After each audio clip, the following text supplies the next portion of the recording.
Tardes, buenas noches. Mi nombre es César Marcus. Esto es Cómo escribir un libro. Vamos a hablar hoy de 8 conceptos para comenzar a escribir un libro. ¿Por qué conceptos? Bueno, porque no son consejos, no son tips, no son ideas, pues la idea es algo que ocurre.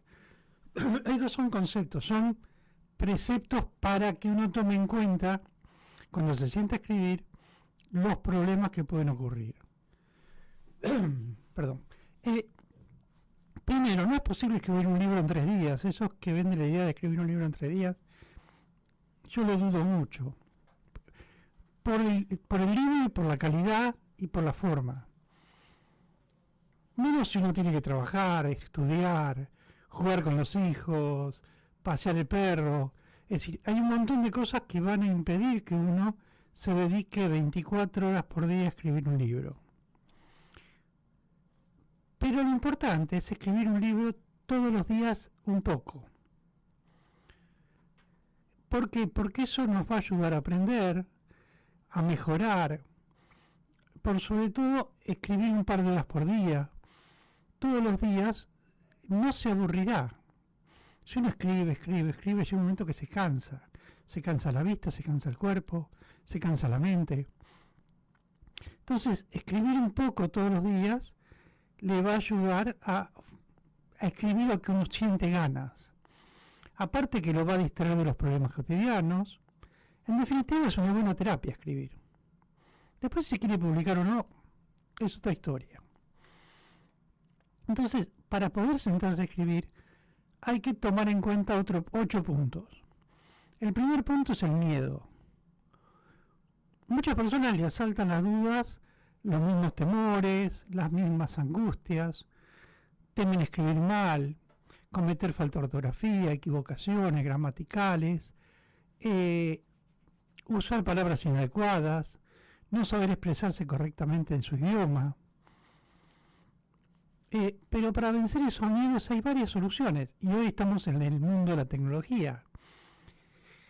Microsoft tiene un programa que todos conocemos, que es Word, que cuando usted escribe en su computadora y trabaja en un Word o algo parecido, porque Google también tiene un programa de documentos, ese sistema va a tener un corrector ortográfico, un corrector de errores gramaticales, le va a marcar las palabras inexistentes, le va a marcar el uso correcto del idioma, y cuanto más nueva la versión de ese Word, de ese sistema, mejor, porque va a corregir más con las últimas informaciones de la RAE, de la Real Academia Española.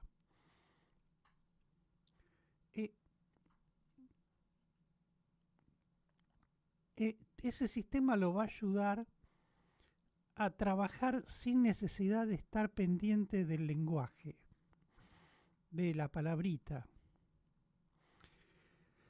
Hay una forma correcta y incorrecta de escribir, pero el sistema lo va a ayudar. Es decir, escribir correctamente, ortográficamente, gramaticalmente, le va a decir el sistema. El estilo no se lo va a dar el sistema. El estilo es propio, cada uno escribe su forma. Cada autor debe encontrar la forma de abordar el tema como lo crea conveniente cada uno. Porque el funcionamiento del escritor es ese, encontrar cómo relatar un hecho. Y ese es lo importante. Entonces, romper los miedos a la idea de no sé escribir correctamente en mi idioma, olvídelo. Hoy los sistemas lo corrigen. El otro tema es el miedo a estar, a lo que yo llamo el autor presente. ¿Por qué? Porque aunque no escriba un libro de memorias o biografía, todo lo que uno escribe va a estar impregnado de uno. Sea una novela, un cuento, una poesía, una tesis, un ensayo. Siempre va a estar impregnado de quién es uno. El mundo podrá ver lo que usted piensa de la religión, de la política, de la social. Escriba un tratado de filosofía o una receta de cocina, no importa. Lo importante es que el lector va a saber lo que usted piensa. Y eso es bueno. No tenga miedo a eso. ¿Por qué? Porque cada uno vuelca en ese texto quién es, aunque no ponga su nombre y apellido. Es decir, es su personalidad, es su forma de ser. No se preocupe si incluso se le resbala algunos detalles de su vida. Porque cuando escribe está contando lo de uno, aunque uno le ponga sinónimos, le cambie el escenario. Yo siempre recomiendo cambiar los escenarios, poner sinónimos, es decir, no sinónimos, perdón, otros nombres. No contar una historia con los verdaderos nombres del verdadero escenario para que nadie se ofenda, pero uno va a estar contando su historia. Esto le va a dar vida, es decir, contar su historia disfrazada, aunque sea un viaje interestelar, aunque sea Star Trek, dentro de Star Trek está la vida del autor, o lo que el autor cree, aunque sea un viaje interestelar. ¿Por qué? Porque el que lo escribió va a tener dentro de ese contexto contando sus anécdotas personales. Recordemos que la persona que más conocemos somos nosotros mismos. Como siempre hablo de hacerse amigo del espejo. Entonces, ese es el espejo que nos va a llevar a escribir lo que queremos escribir. Vamos a contar la historia a través de lo que percibimos, de lo que sentimos, de nuestra imaginación, de nuestro modo de ver el otro.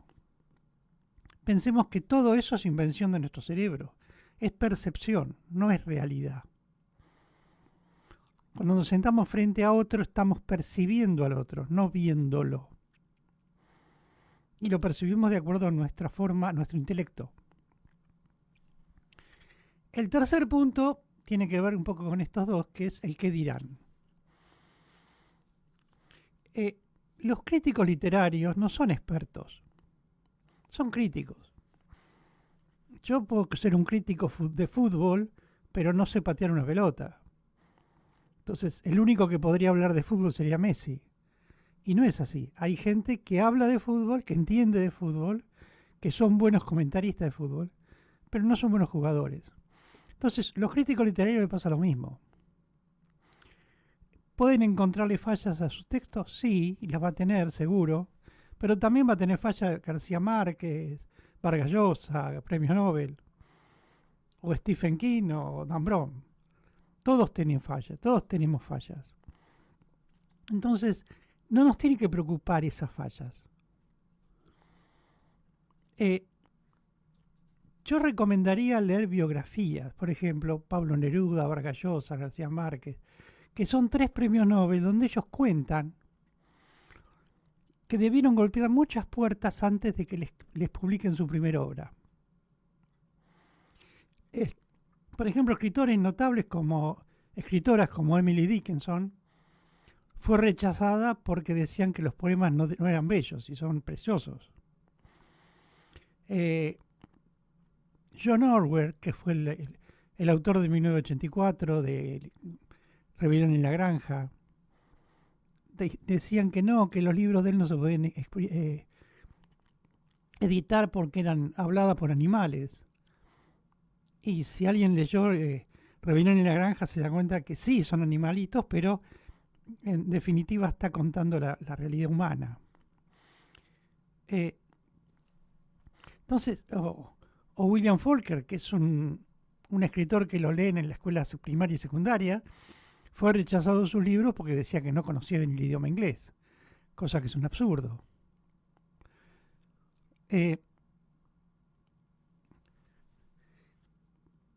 Pensemos en el libro de la selva, de Kipling.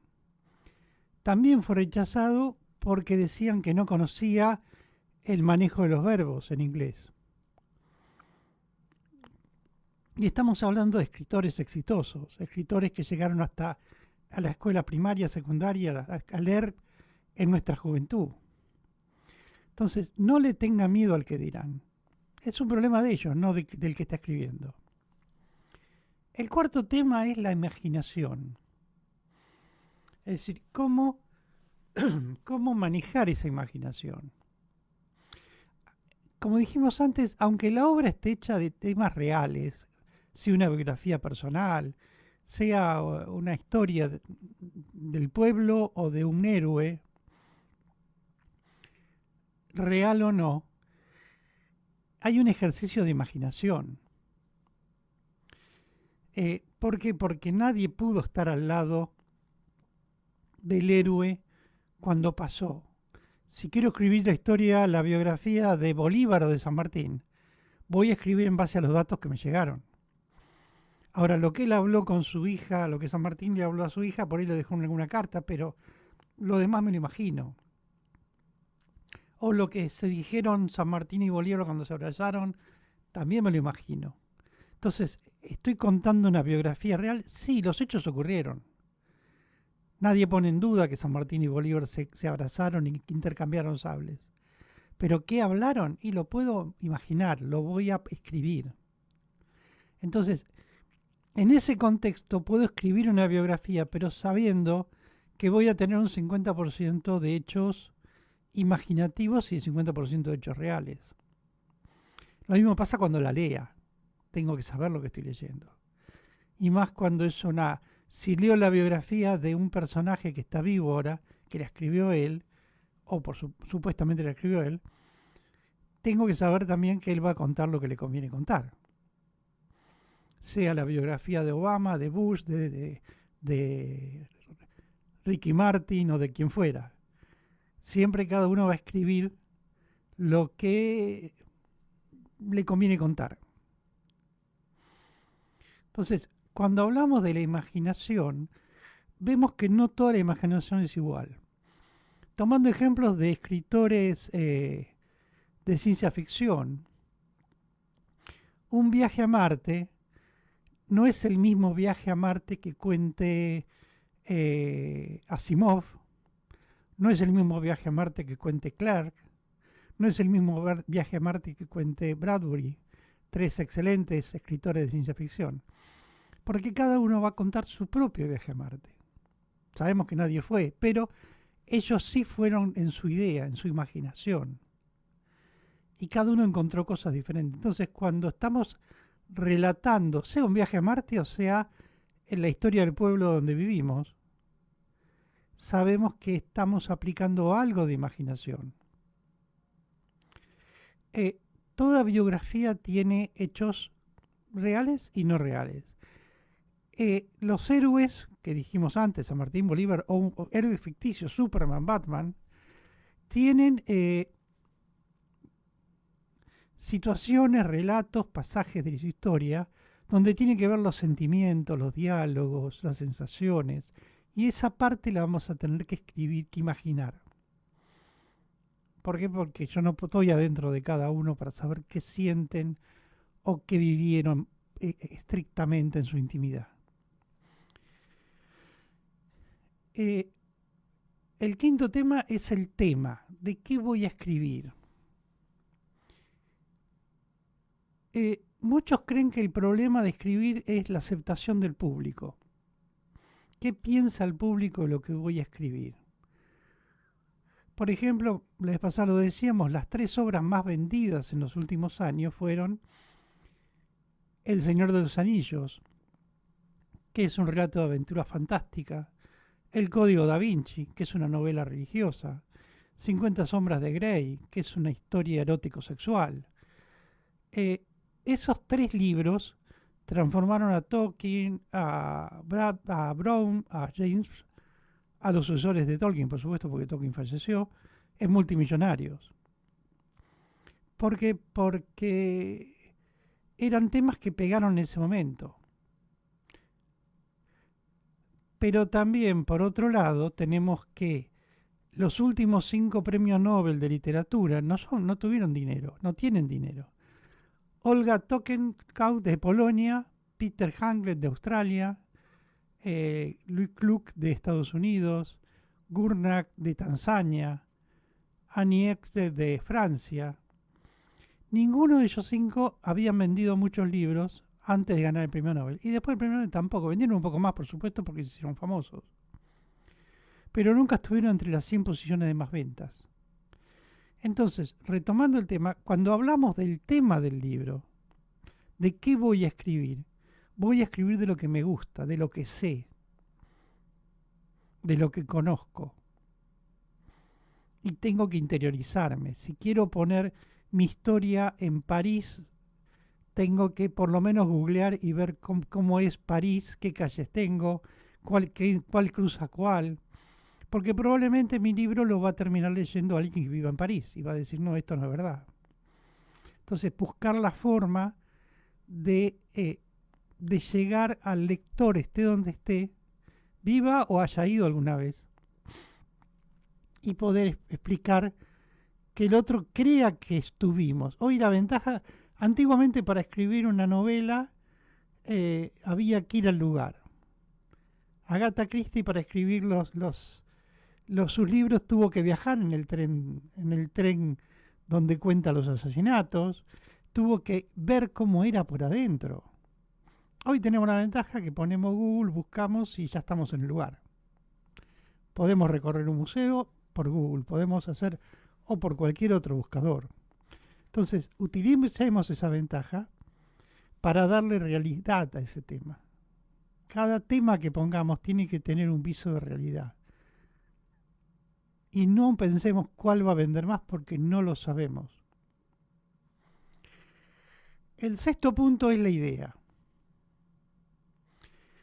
Acá retomamos un poco el tema anterior. ¿Por qué? Porque la idea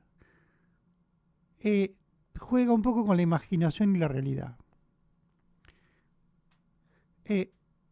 Puede escribir historias sobre hechos reales, hechos ficticios, biografías, autobiografías, novelas fantásticas o noveladas, historias religiosas o diabólicas, historias de amor o policiales, historias de suspenso de sexo, recetario de cocina, consejos dietéticos, libros educativos, consejos de autoayuda, interpretaciones políticas e históricas, consejos para jóvenes o ancianos. Es decir, hay un largo etcétera de lo que puedo escribir. El secreto es escoger exactamente de qué voy a escribir. Por eso este punto está muy enganchado con el anterior, con el tema. Y es la idea, de cómo tomo la idea. Entonces, antes de sentarme a escribir, tengo que reflexionar, leer, involucrarme, pensar cuáles son las partes alegres y tristes del tema que voy a tocar. Pensar en dónde ocurren, como dijimos antes, qué es lo que quiero escribir, cuál es el sentido, qué mensaje quiero dar. Y después tomar el libro como si fuera un edificio de 10 o 15 plantas. Cuando construyen un edificio van piso por piso. Primero construyen el esqueleto, que es lo que vemos. Vemos un edificio, un esqueleto del edificio, y a partir de ahí van construyendo las plantas. En un libro pasa lo mismo. Tengo que tener el esqueleto en la cabeza, tengo que saber de qué va a tratar, cuál va a ser el final, cuál va a ser el principio, cuál va a ser el centro, el nudo del libro. Y después empezar a trabajar piso por piso, capítulo por capítulo. ¿Cómo voy desarrollando esos capítulos? Entonces, no puedo desarrollar un piso si no conozco la estructura. ¿Cuál es el cimiento? La idea central. La idea quiere decir tener una estructura desarrollada, lo que hablamos antes del esqueleto del edificio. Esa es la idea. Como dijimos muchas veces, escribir de lo que uno sabe, y si no sabe, buscarlo. Y empezar a desarrollar esa idea, a desenredar la madeja. El ovillo está ahí. Tenemos que ver cómo desarrollamos esa madeja de hilo para que el lector pueda seguirlo, que no sea confuso, que el lector tenga continuidad al leer. Tratar de ser lo mejor. El tema central del libro, tengo que ser un erudito en el libro. Tengo que transmitir que sé de lo que estoy escribiendo. Sea una novela de ciencia ficción o un plan para adelgazar, no importa. Tengo que saber de lo que estoy escribiendo.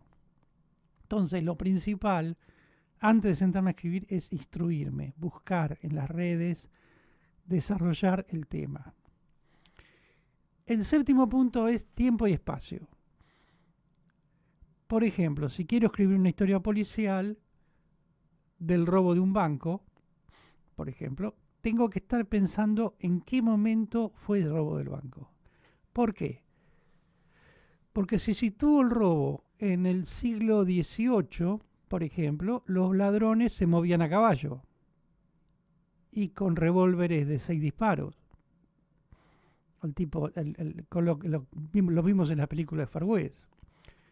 En cambio, en el siglo XXI los ladrones van en helicópteros con computadoras y probablemente ni roben el banco, simplemente lo hackeen y se lleven el dinero. Es decir, el mismo robo del banco cambia, depende de dónde estemos situados en el tiempo. El tiempo y el espacio cambia por completo. Y esa es la idea principal cuando hablamos de tiempo y espacio en una historia. Cuando hablamos de un tiempo tenemos que estar pensando darle la idea del tiempo. ¿Podemos no hablar de tiempo? Sí, pero entonces tiene que ser actual.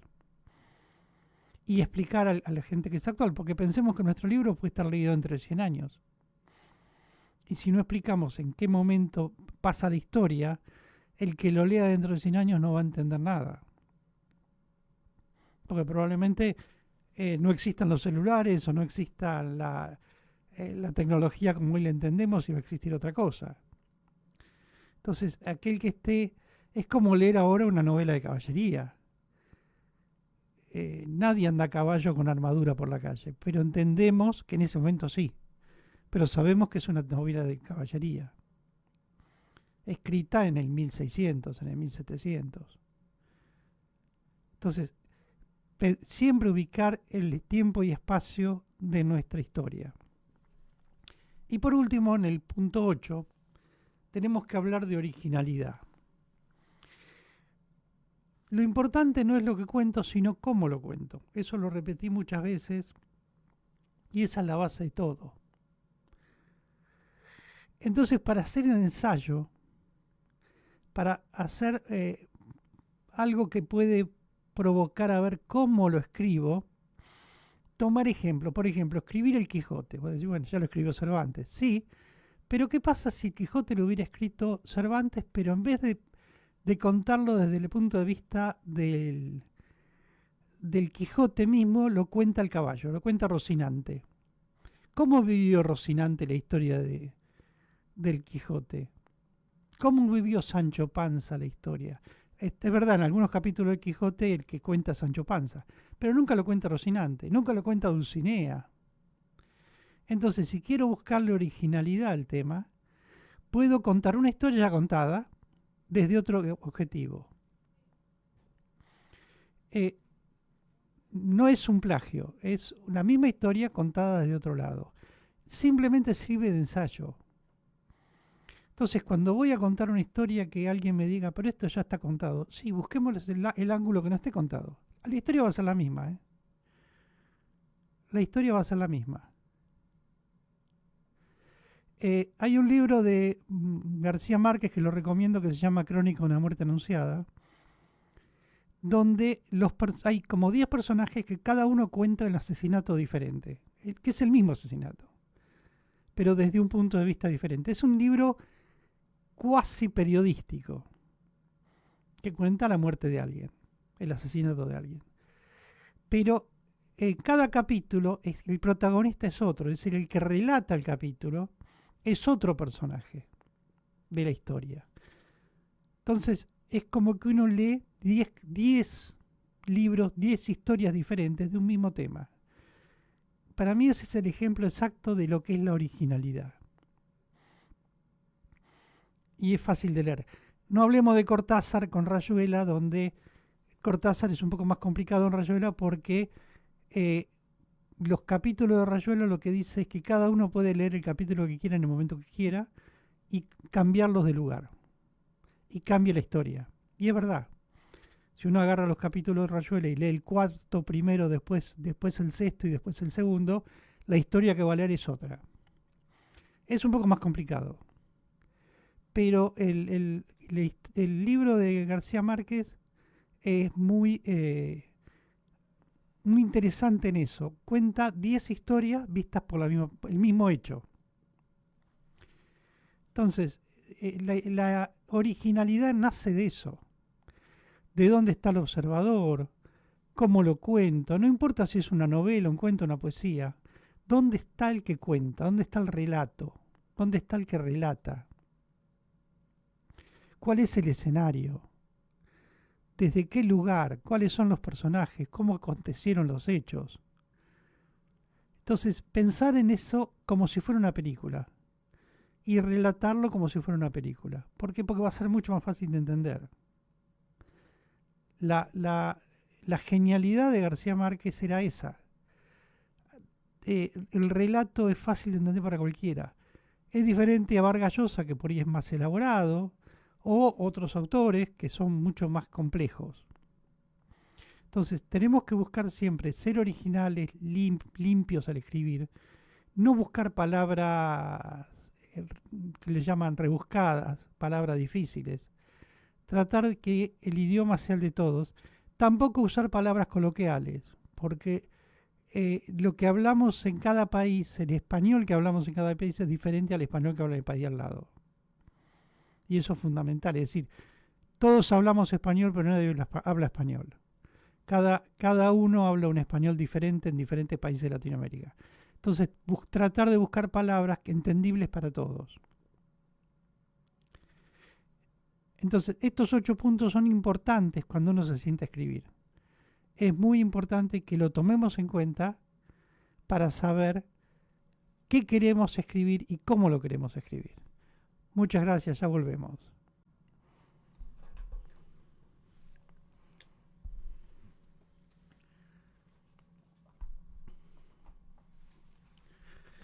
Buenos días, buenas